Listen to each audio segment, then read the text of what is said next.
ഏവർക്കും ക്രിസ്പിയിലേക്ക് സ്വാഗതം. നമ്മൾ ഇതുവരെ നല്ല ക്രഞ്ചി ആൻഡ് ക്രിസ്പി ആയിട്ടുള്ള ഒരു റെസിപ്പി ട്രൈ ചെയ്തിട്ടില്ല. ആൻഡ് ഇന്ന് നമുക്ക് ഓണിയൻ റിങ്സ് നല്ല ക്രഞ്ചി ആയിട്ട് ഫ്രൈ ചെയ്തെടുക്കുന്നത് എങ്ങനെയെന്ന് നമുക്ക് നോക്കാം. ഞാനിവിടെ മീഡിയം സൈസ് ഓണിയനാണ് എടുത്തിരിക്കുന്നത്. ഇത് ഞാൻ ഏകദേശം 1 സെന്റിമീറ്റർ തിക്നെസ്സിൽ റൗണ്ട് ആയിട്ട് കട്ട് ചെയ്തെടുക്കുകയാണ്. നിങ്ങൾക്ക് നിങ്ങളുടെ ഇഷ്ടത്തിനനുസരിച്ച് നിങ്ങൾക്ക് കട്ടി കൂട്ടിയിട്ടോ കുറച്ചിട്ടോ കട്ട് ചെയ്തെടുക്കാം. നമ്മൾ കട്ട് ചെയ്ത് വെച്ചിട്ടുള്ള ഈ ഓണിയനിലെ പെർഫെക്റ്റ് ഷേപ്പുള്ള റിങ്സ് മാത്രമേ ഞാനിവിടെ സെലക്ട് ചെയ്യുന്നുള്ളൂ. ഇതിലെ എക്സസ് ആയിട്ടുള്ള പാർട്സും ഡാമേജ് ആയിട്ടുള്ള ഓണിയൻ റിങ്സും നമുക്ക് വേറെ ഏതെങ്കിലും റെസിപ്പി ട്രൈ ചെയ്യുന്നതിലേക്ക് മാറ്റിവെക്കാം. നിങ്ങൾക്ക് ഇവിടെ കാണാം, ഞാനിവിടെ 2 ഓണിയന്റെ റിങ്സ് ആണ് കട്ട് ചെയ്ത് മാറ്റി വെക്കുന്നത്. ഇനി നമുക്ക് ഇത് ഫ്രൈ ചെയ്തെടുക്കുന്ന മാവ് ഉണ്ടാക്കുന്നതിലേക്ക് കടക്കാം. റിങ്സ് ഫ്രൈ ചെയ്തെടുക്കുന്ന മാവ് ഉണ്ടാക്കുന്നതിന് ഞാനിവിടെ ഒരു മിക്സിംഗ് ബൗളാണ് എടുത്തിരിക്കുന്നത്. നമുക്ക് ആദ്യം ഇതിലേക്ക് 6 ടേബിൾ സ്പൂൺ അരിപ്പൊടി ചേർത്ത് കൊടുക്കാം, അഥവാ റൈസ് ഫ്ലവർ. ഇനി നിങ്ങൾക്ക് റൈസ് ഫ്ലവർ ഇല്ലെങ്കിൽ നിങ്ങൾക്ക് കോൺഫ്ലവറും ഇതിലേക്ക് യൂസ് ചെയ്യാവുന്നതാണ്. ഇനി നമുക്കതിലേക്ക് 4 ടേബിൾ സ്പൂൺ മൈദ ചേർത്ത് കൊടുക്കാം. ഇതിന് നല്ല ടേസ്റ്റ് കൊടുക്കുന്നതിനായി ഞാനിവിടെ 1 ടേബിൾ സ്പൂൺ വെളുത്തുള്ളി ചതച്ചതാണ് ചേർത്ത് കൊടുക്കുന്നത്. നിങ്ങൾക്ക് ഇനി വെളുത്തുള്ളിയുടെ പൗഡർ ആയാലും ഇതിലേക്ക് 1 ടേബിൾ സ്പൂൺ ചേർത്ത് കൊടുക്കാം. ഇനി നമുക്കതിലേക്ക് 1/2 ടേബിൾ സ്പൂൺ ഉപ്പുപൊടി ചേർത്ത് കൊടുക്കാം. നല്ല സ്പൈസി ഫ്ലേവർ കിട്ടുന്നതിനായി ഞാനിവിടെ 1 ടേബിൾ സ്പൂൺ മുളക് പൊടിയാണ് ചേർത്ത് കൊടുക്കുന്നത്. നിങ്ങൾക്ക് നല്ല സ്പൈസിയർ താല്പര്യമുണ്ടെങ്കിൽ നിങ്ങൾക്ക് 2 ടേബിൾ സ്പൂൺ മുളക് പൊടി ചേർത്ത് കൊടുക്കാം. ഇനി അവസാനമായി നമുക്ക് ഇതിലേക്ക് 1/2 ടേബിൾ സ്പൂൺ കുരുമുളക് പൊടി കൂടി ചേർത്ത് കൊടുക്കാം.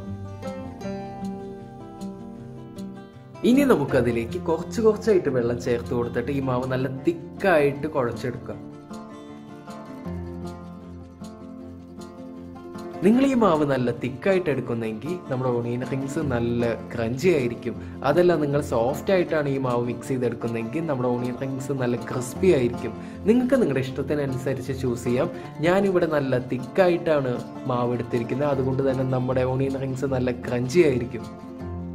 നിങ്ങൾക്കിവിടെ കാണാം, നമ്മുടെ ഈ മാവ് നന്നായി റെഡി ആയിട്ടുണ്ട്. ഇനി നമുക്ക് ഓണിയൻ റിങ്സ് ഫ്രൈ ചെയ്തെടുക്കുന്നതിന് ബ്രെഡ് പൊടിച്ചത് ആവശ്യമുണ്ട്. അതുകൊണ്ട് തന്നെ ഈ ബ്രെഡ് നമുക്ക് ഇനി പൊടിച്ചെടുക്കാം. നമുക്ക് ഓണിയൻ റിങ്സ് ഫ്രൈ ചെയ്യുന്നതിനായി നമുക്ക് ഇതിൽ നിന്ന് ഓണിയൻ എടുത്തിട്ട് നമ്മുടെ ഈ മാവിലേക്ക് ഇട്ട് നല്ല രീതിയിലൊന്ന് മിക്സ് ചെയ്തെടുക്കാം. ഇനി നമുക്ക് ഈ പൊടിച്ചു വെച്ചിട്ടുള്ള ഈ ബ്രെഡിന്റെ പൊടിയിൽ ഓണിയൻ റിങ്സ് ഇട്ടിട്ട് നന്നായി കോട്ട് ചെയ്തിട്ട് എടുക്കാം.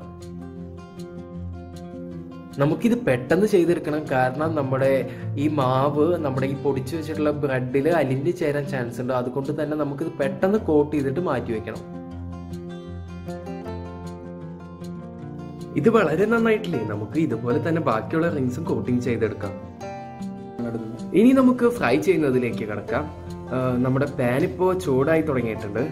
ഇനി നമുക്ക് അതിലേക്ക് വെളിച്ചെണ്ണ ചേർത്ത് കൊടുക്കാം.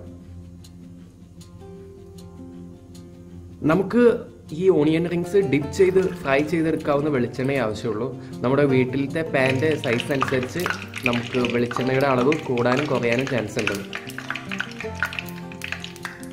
വെളിച്ചെണ്ണ ഇപ്പം നന്നായി തിളച്ച് തുടങ്ങിയിട്ടുണ്ട്. ഇനി നമുക്കതിലേക്ക് നമ്മുടെ ഓണിയൻ റിങ്സ് ഇട്ട് ഫ്രൈ ചെയ്തെടുക്കാം. നമുക്ക് ഈ ഓണിയൻ റിങ്സ് നല്ല ഗോൾഡൻ ബ്രൗൺ ആവുന്നത് വരെ ഫ്രൈ ചെയ്തെടുക്കാം. എന്നാലാണ് നമ്മുടെ ഈ ഓണിയൻ റിങ്സ് നല്ല ക്രഞ്ചി ആയിരിക്കുള്ളൂ.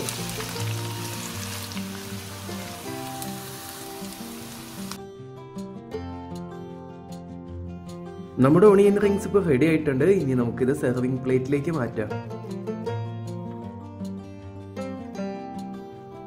ഇത് കുക്കിംഗ് ഇഷ്ടപ്പെട്ടവർക്കൊക്കെ വളരെ എളുപ്പത്തിൽ ചെയ്യാൻ പറ്റിയ ഒരു റെസിപ്പിയാണ്. നിങ്ങൾ എല്ലാവരും ഇത് ട്രൈ ചെയ്ത് നോക്കണം. നിങ്ങൾ ഈ റെസിപ്പി ട്രൈ ചെയ്ത് ഇഷ്ടപ്പെട്ടിട്ടുണ്ടെങ്കിൽ മറക്കാതെ ലൈക്ക് ചെയ്യുക. നിങ്ങൾക്ക് ഈ റെസിപ്പിയുമായി ബന്ധപ്പെട്ട് വല്ല സംശയങ്ങളുണ്ടെങ്കിൽ കമന്റ് ബോക്സിലൂടെ രേഖപ്പെടുത്തുക. തുടർന്നും എൻ്റെ പുതിയ റെസിപ്പീസ് കാണാൻ മറക്കാതെ നിങ്ങൾ ഈ ചാനൽ സബ്സ്ക്രൈബ് ചെയ്യണം. And see you on next recipe.